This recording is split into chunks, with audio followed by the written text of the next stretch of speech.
Thakazhi Sivasankara Pillai 1912 April 12 തകഴിയിൽ ജനിച്ചു.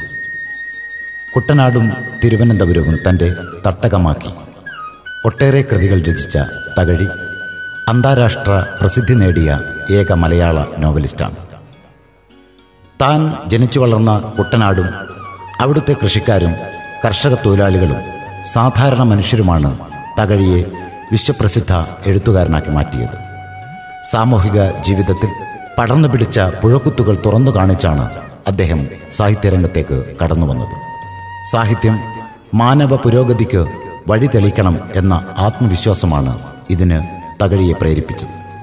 ആലപ്പുഴയിലെ തോട്ടം തൊഴിലാളികളുടെ കഥനകഥയാണ് തോട്ടിയുടെ മകനിൽ തകഴി ആവിഷ്കരിക്കുന്നത്. ജന്മി തൊഴിലാളി സംഘർഷത്തിൻ്റെ രക്തം പുരണ്ട കഥയാണ് രണ്ടിടങ്ങഴിയിൽ വരച്ചുകാട്ടുന്നത്. തൃക്കന്നപ്പുഴ പുറക്കാട് കടപ്പുറങ്ങളിലെ മുക്കുവക്കുടിലുകളിലെ ജീവിത ദുരിതങ്ങൾ ഒപ്പിയെടുത്തതാണ് ചെമ്മീൻ എന്ന നോവൽ.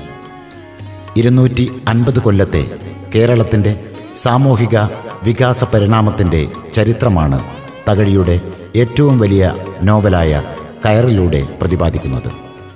ഒരു ഗ്രാമത്തിൻ്റെ ചോര തുടിക്കുന്ന മുഖം തനിപ്പച്ചയായി ആവിഷ്കരിക്കുന്ന 1000ഓളം കഥാപാത്രങ്ങളുള്ള കയർ പരിവർത്തനോന്മുഖമായ കേരളത്തിൻ്റെ കരുത്തുറ്റ പരിച്ഛേദമാണ്. ഔസേപ്പിൻ്റെ മകൾ, തലയോട്, പുന്നപ്ര വയലാറിന് ശേഷം, അനുഭവങ്ങൾ പാളിച്ചകൾ, പതിത പങ്കജം, തെണ്ടിവർഗം, പെണ്ണ്, പേരില്ലാ കഥ, ജീവിതം സുന്ദരമാണ് പക്ഷേ, ചുക്ക്, നുരയും പതയും, ആകാശം, പരമാർത്ഥങ്ങൾ, ബലൂൺ തുടങ്ങിയ നോവലുകൾ വിദേശ ഭാഷകളിലേക്കും ഇന്ത്യൻ ഭാഷകളിലേക്കും വിവർത്തനം ചെയ്തിട്ടുണ്ട്. കർഷകരുടെയും കയർ തൊഴിലാളികളുടെയും സ്വാതന്ത്ര്യവും സാമൂഹിക ഉന്നമനവും ലക്ഷ്യമാക്കി തൂലിക ചലിപ്പിച്ച തകഴിയുടെ സാമൂഹ്യ വീക്ഷണം ദർശനമാക്കിയത് മാനവിക മൂല്യങ്ങളെയാണ്. 1984 ജ്ഞാനപീഠ പുരസ്കാരവും 1994 എഴുത്തച്ഛൻ പുരസ്കാരവും ലഭിച്ചു. മറ്റ് നിരവധി പുരസ്കാരങ്ങൾ കരസ്ഥമാക്കിയ തകഴി 1999 ഏപ്രിൽ 10 നമ്മോട് വിട പറഞ്ഞു.